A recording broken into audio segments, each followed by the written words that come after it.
몇 년 전에 일본 NHK에서 노후 파산이라는 방송을 하였는데 그 당시 일본의 65세 이상 노인들 중 혼자 사는 노인이 630만 명, 그중 200만 명 정도가 노후 파산으로 비참하게 살고 있었습니다. 그분들은 선진국인 일본에서 퇴직연금을 가입하지 않은 사람들, 또 가입할 수 없는 환경에 있었던 사람들이 배우자와 사별해 기초연금만 받고 생활하기 때문이었습니다.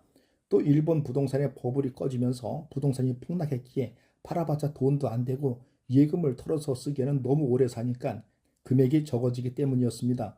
우리나라도 일본에 이어 초고령 사회 문턱에 있는데 노후 파산 문제가 얼마나 심각한 것인지 생각해 봐야 합니다.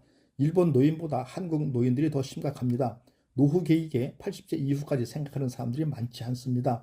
많은 사람들이 100살 가까이 살면서 짧게는 2, 3년, 길게는 10년 정도 병으로 앓으면서 돈 문제와 외로움으로 고생하다 하늘나라로 떠납니다. 그리고 아직도 많은 사람들이 자녀가 자신의 노후라고 생각해서 있는 돈 다 퍼붓고 노년에 쪽방에 사는 경우도 있습니다.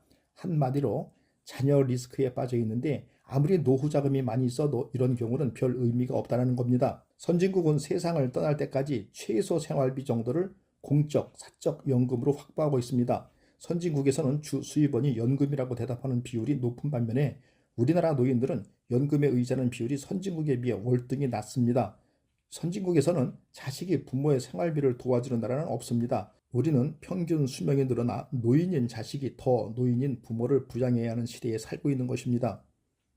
얼마 전 동학개미운동이라고 해서 돈에도 일을 시켜야 한다며 재테크가 난리였습니다. 그러나 어느덧 돈에만 일을 시키는 분위기가 되어버렸습니다.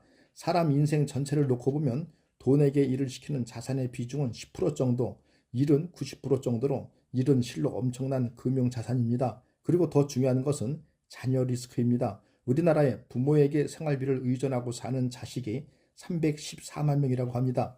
전체 성인의 7.5%이며 그중 30대, 40대만 65만 명입니다. 전 세계적으로 자식에게 돈을 쏟아붓는 나라는 우리나라밖에 없습니다.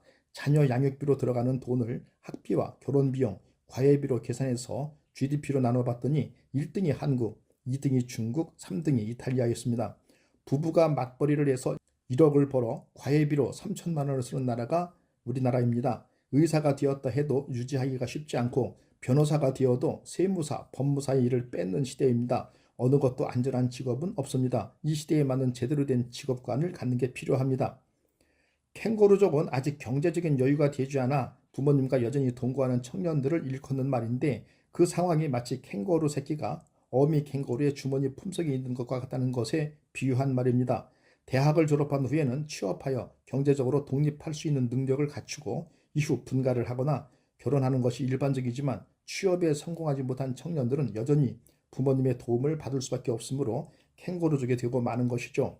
다시 말해 캥거루족은 우리나라 청년 실업 사태를 표현한 말이기도 합니다. 2000년을 전후에 젊은 인구들의 취업 문제가 심각한 사회 문제로 떠올랐는데 이는 비단 우리나라만의 문제는 아니지만 비유하는 용어만 다를 뿐 가까운 일본을 포함하여 미국, 영국 등 유럽 등에서도 비슷한 맥락의 용어가 존재합니다. 일본에서는 돈이 급할 때만 임시로 취업을 할 뿐 정규 취업을 하지 않는다는 뜻에서 프리터라고 부르며 영국에서는 부모의 퇴직연금을 축낸다고 하여 키퍼스라고 부릅니다. 감사합니다. 굿라이프 인생 후반전의 마에스트로 닥터 이었습니다.